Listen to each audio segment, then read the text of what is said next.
My 3 children said I was too old, so they secretly locked me in a hidden room in our family mansion, hoping I'd die of starvation. That way, they could quickly split my $50 million in assets as their inheritance. But by the time they discovered what I'd done with my will, it was already too late.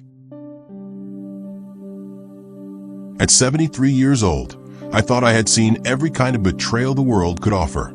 But nothing prepared me for what my own children would do to me in my own home. My name is Abidia Torkuma, and I am about to tell you how the only 3 children I loved most in this world tried to kill me for money they would never receive. But let me start from the beginning, because what happened to me could happen to any parent who spoiled their children too much. I was a successful businessman who built an empire in logistics and real estate through decades of hard work and sacrifice. My wife Saga and I raised 3 children in our sprawling mansion in Charlottesville, Virginia. We gave them everything they wanted, thinking love meant never saying no. After Saga died just over a year ago, I became a different man. Grief consumed me, and I spent most days alone in my massive house, surrounded by luxury, but drowning in loneliness. My children still lived with me, but we had grown apart. Terver and Ives, my 2 sons, had become reckless adults who wasted money on parties and expensive habits like gambling and drugs. My daughter Mimidu struggled with her own demons, though she still showed glimpses of the sweet girl she once was. I blamed myself for their problems, thinking I had failed them somehow. For this reason, I reduced their allowances and cut down the money I gave them. I saw it as a way to keep them in check because they were spending recklessly and didn't understand the value of money since they never had to earn it. I was trying to control their unhealthy, luxurious lifestyle and teach them responsibility. So I drastically cut their funds and took away their luxury cars. I had no idea that this decision would be my biggest mistake. My worst nightmare began on the morning of April 22nd, 2024, the period where everything changed. I was walking through the hallway of my own home when my sons approached me. They told me they wanted to discuss something important in my study, and I trusted them completely. But instead of leading me to the study, they grabbed my arms and dragged me toward a part of the house I had forgotten existed. There was an old basement beneath the main floor, sealed away and barely used for decades. The air was thick and stale, and no windows let in any light. I struggled against them, asking what they were doing, but they would not explain. My frail 73-year-old body was no match for 2 grown men who had made up their minds. I struggled. I cried. I begged. The worst part was that my daughter was at home, watching while they dragged me. I screamed for her to get help, but she didn't move. I looked at her face. Mimidu's eyes were filled with tears. She hesitated, her compassion showing through the drugs, clouding her mind. But when she tried to step in, the boys cornered her and whispered something that changed her mind or crushed her will. They had all planned this together. They pushed me down the stairs into that underground room. The basement was cold, damp, and completely cut off from the outside world. There was no food, no water, and barely any air circulation. As someone who needed regular meals because of my diabetes, I knew this was dangerous for my health. When I begged them to tell me what was happening, they finally revealed their plan. They wanted me dead so they could inherit my fortune immediately. They had grown tired of waiting for me to die naturally, and their need for more money had made them desperate.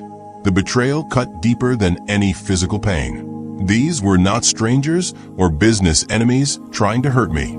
These were my own children, the babies I had held, the teenagers I had supported through every mistake, the adults I had continued to love despite their flaws. As I sat on that cold concrete floor, I realized how badly I had failed as a father. I had given them everything except discipline, boundaries, and the knowledge that actions have consequences. My love had been weak, and now it was killing me. But there was something my children did not know, something my late wife Saga had made me promise before she died. She had seen what our children were becoming and warned me they might try something terrible someday. So we had made a secret plan together. Looking back, I should have seen the signs earlier.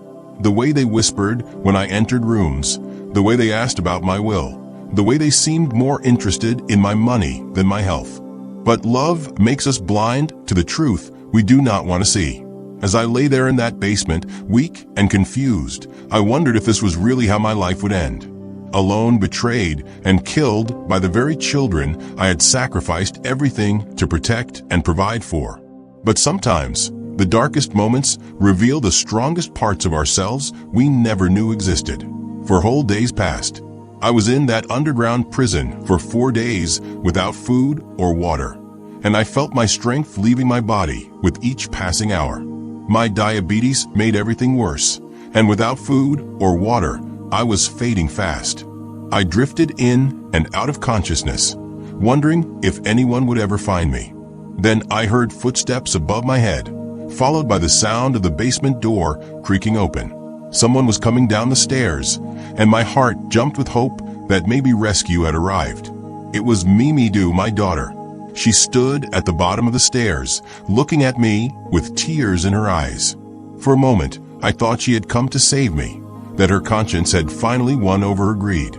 I used what little strength I had left to beg her to help me. I promised her anything she wanted if she would just get me out of that terrible place. I told her I would give her money, property, whatever would make her happy.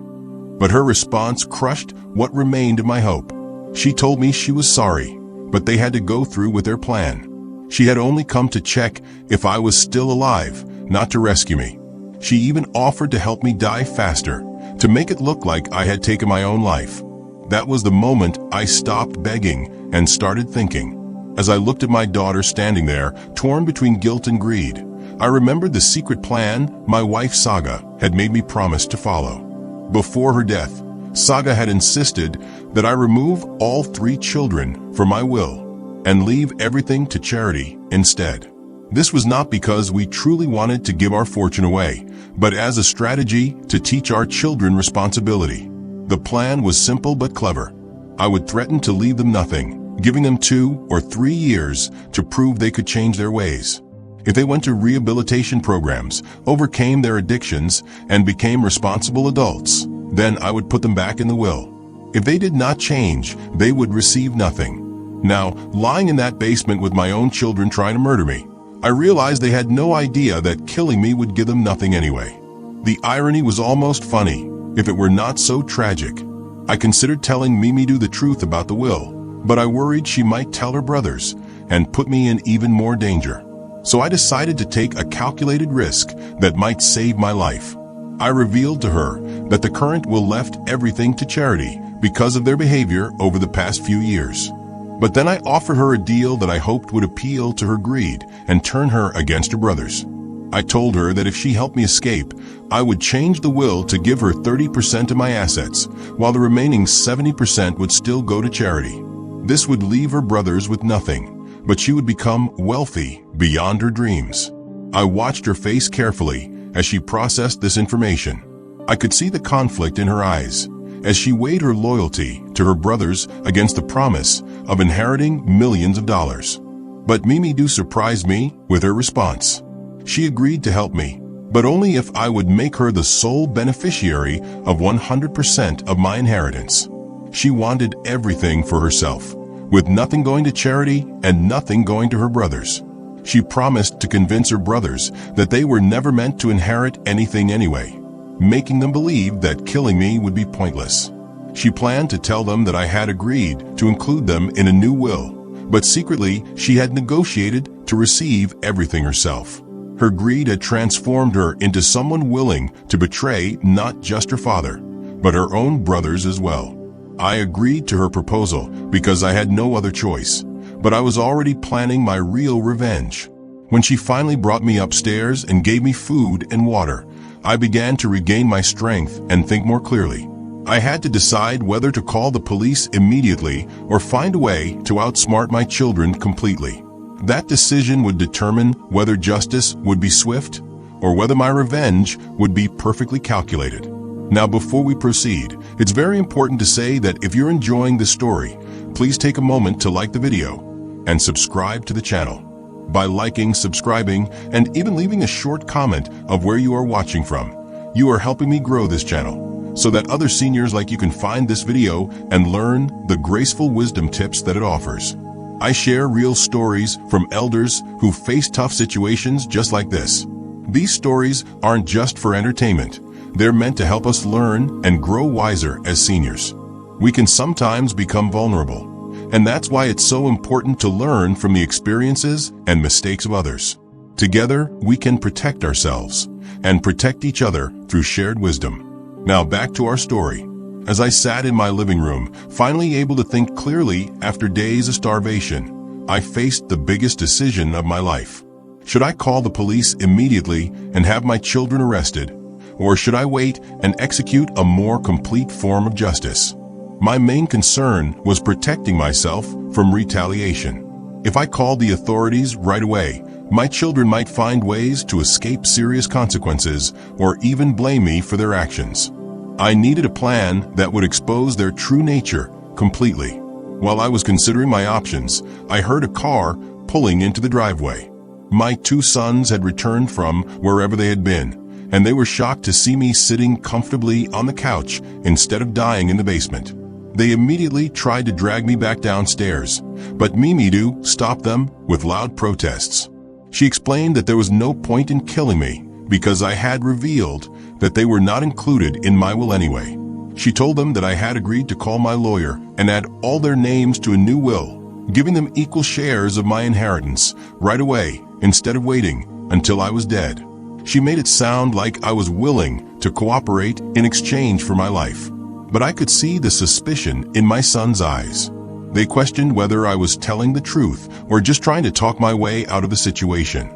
They demanded proof that I would actually follow through on my promise to include them. The argument between my children continued as they moved into one of the bedrooms to discuss the situation privately. This gave me the opportunity one needed to take action without them knowing.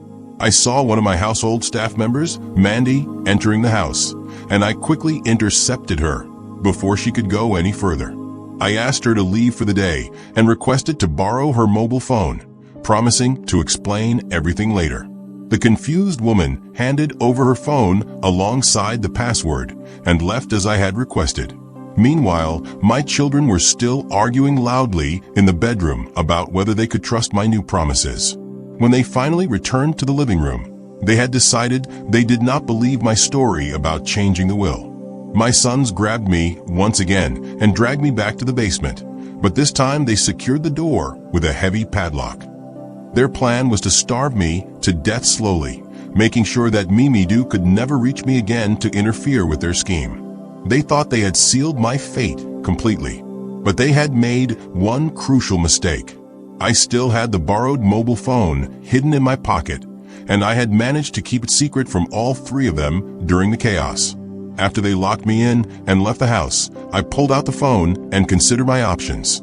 I could call the police immediately and end this nightmare, but I wanted something more satisfying than a simple rescue. I wanted to look my children in their eyes and show them that I had outsmarted them completely. I wanted them to understand that their father was not the weak, helpless old man they thought they could manipulate and murder. Before I could make my decision, the phone started vibrating silently. It was the household staff member calling her own number, worried about what was happening at the house after our strange encounter. I explained the entire situation to her, describing how I was trapped in the basement by my own children who were trying to kill me for money. She was horrified by what she heard and immediately offered to help. She knew that my children usually went out to nightclubs in the evenings, so she planned to return to the house when they were gone. Since she had her own keys, she could enter the property without alerting anyone to her presence. That evening, she came back to the house, and after giving her the detailed description of where I was locked up, she found the basement door with its new padlock. She could not break it immediately, but she knocked on the door to let me know she was there. I told her to find something strong enough to break the lock, but suddenly we heard a car approaching the house. My children had returned earlier than expected. I told Mandy to hide immediately because we were no longer alone in the house. She found a safe place to conceal herself while we waited to see what would happen next. Fortunately, the car engine started again after just a few minutes. One of my children had only returned to collect something before heading back out to their nightclub activities. Once they left again, Mandy, my rescuer, found a heavy metal tool and used it to break the padlock repeatedly until it finally gave way. She opened the basement door, helped me out of that terrible prison, and took me to her own apartment where I would be safe for my children. After hearing my complete story, she was shocked by the cruelty my own family had shown me. I called my lawyer immediately and explained everything that had happened, but I instructed him not to take any legal action yet. I told him not to tell a single soul about what had happened. I also instructed him to leave the inheritance will exactly as it was, with everything going to charity rather than to my children. I also informed him that I would be staying secretly at my household staff member's home, Mandy, where I could observe what my children would do next without them knowing I was still alive. A few days later, my lawyer called with interesting news. My children had filed a missing person report with the local police, claiming they had no idea where I was or what had happened to me. When the police contacted my lawyer asking about my whereabouts, he truthfully told them he did not know where I was, exactly as I had instructed him to respond. For 2 full months, I remained hidden in Mandy's apartment while she took excellent care of my health and well-being. During this time, I watched my children from a distance, observing their behavior and planning my ultimate revenge. Finally, my children contacted the lawyer again, assuming that I must be dead since no one had seen or heard from me in so long. They requested that he arrange a formal reading of my will so they could claim their inheritance. This was exactly the moment I had been waiting for. I contacted local law enforcement and explained the entire situation, providing them with evidence of what my children had done to me. We arranged for officers to be present at the will reading. On the scheduled day, my 3 children arrived at one of my company offices, eager to hear how my wealth would be divided among them. They sat down with the lawyer, completely unaware of what was about to happen. As the lawyer began reading the will aloud, he announced that 100% of my assets had been donated to various charitable organizations. My children immediately exploded with anger and disbelief. They began shouting at the lawyer, accusing him of manipulating the document for his own benefit. Mimidu reminded her brothers that this was exactly why she had urged them to accept my original deal, but they told her to remain quiet. One of my sons tried to physically attack the lawyer, claiming the will had been falsified. Just as both boys were about to assault him, I walked into the room accompanied by several police officers. The looks on my children's faces were unforgettable. They were completely stunned, their mouths hanging open in shock and disbelief. The room fell completely silent except for the sound of handcuffs clicking around their wrists. But then something unexpected happened. As the reality of their situation sank in, my children began to break down emotionally and reveal the truth behind their desperate actions.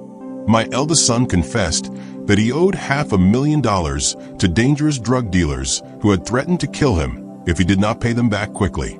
My second son admitted that he had lost everything in a massive investment scam and was too ashamed to ask me for help. Mimidu revealed that she had been using my name to take out loans she could not repay, trying to maintain a lifestyle she could not afford.